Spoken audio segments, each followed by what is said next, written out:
Halo, apa kabar? Semoga Anda dalam kondisi sehat karena kini saatnya Anda menyimak berita Jawa Timur bersama saya Tia Anissa. Sejumlah berita pilihan akan kami sajikan kepada Anda. Berikut 3 berita utama hari ini. Bus penumpang terjun ke jurang di perbatasan Situbondo Bondowoso. Belasan penumpang terluka.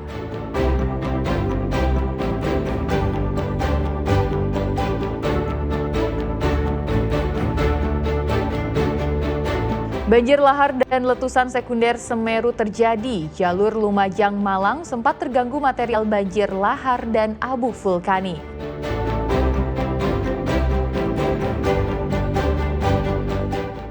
Balap getek di Trenggalek jadi sarana kampanye pelestarian sungai dan kebersihan lingkungan.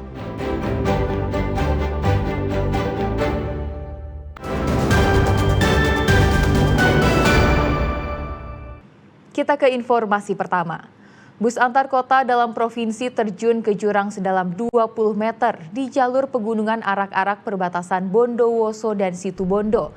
Akibat peristiwa ini belasan penumpang alami luka. Sementara itu polisi dari Situbondo melakukan olah TKP untuk mengetahui penyebab kecelakaan.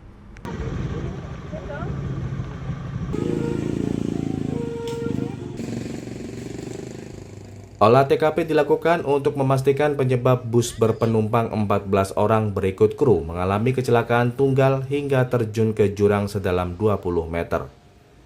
Hasil penyelidikan awal diduga penyebab kecelakaan karena kelalaian pengemudi yang kurang hati-hati saat melintasi tikungan dan jalur yang licin akibat hujan. Penyebabnya sementara dari arah Bondowoso ke Surabaya, di arah wilayah Situbondo ini tikungan tajam dan situasi curah hujan ataupun hujan pada saat kejadian.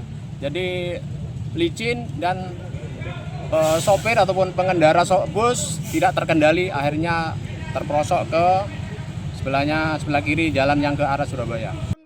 Minggu siang, bus Anggun Krida tujuan Surabaya terjun ke jurang di jalur pegunungan arak-arak di perbatasan Bondowoso dan Situbondo. Satu korban diantaranya yaitu Saifuddin, pengemudi bus warga Koncer Bondowoso, langsung dirujuk ke RSUD Kusnadi Bondowoso karena lukanya cukup parah.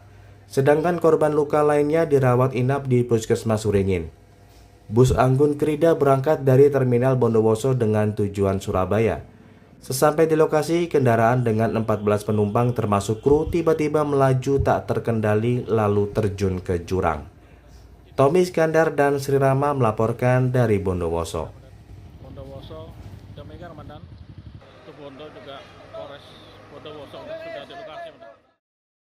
Sebuah toko bangunan 2 lantai di Surabaya ludes terbakar. Diduga api berasal dari korsleting listrik yang berada di kamar mes karyawan, lalu menyambar barang-barang yang mudah terbakar.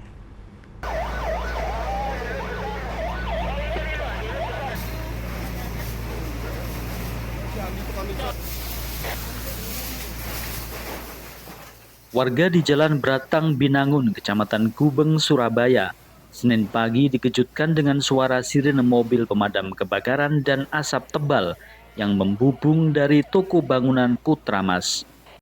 Besarnya kobaran api membakar 2 lantai toko tersebut.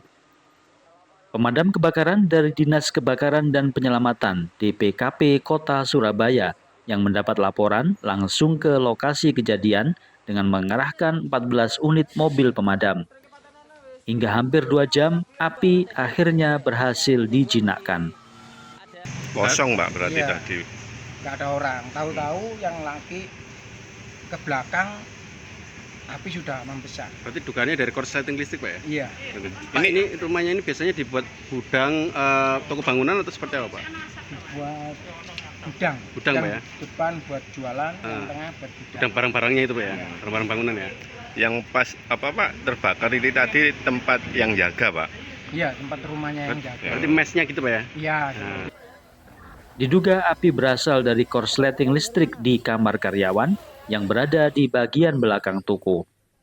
Wasis Sutikno, Kabid Pemadaman Kebakaran DPKP Kota Surabaya menyatakan, agar api tidak merembet ke bagian bahan bangunan, petugas melakukan blokade dengan pembasahan di sekitar area kebakaran.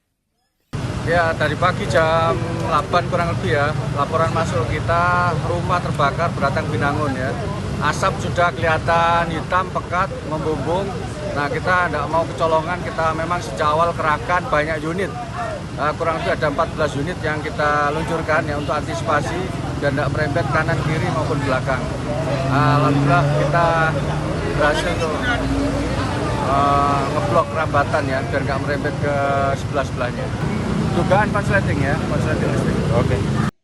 Meski tak ada korban jiwa, kerugian yang menghanguskan bangunan seluas 20 kali 20 meter ini ditaksir mencapai ratusan juta rupiah. Dari Surabaya, Ari Purwanto dan Sri Rama melaporkan.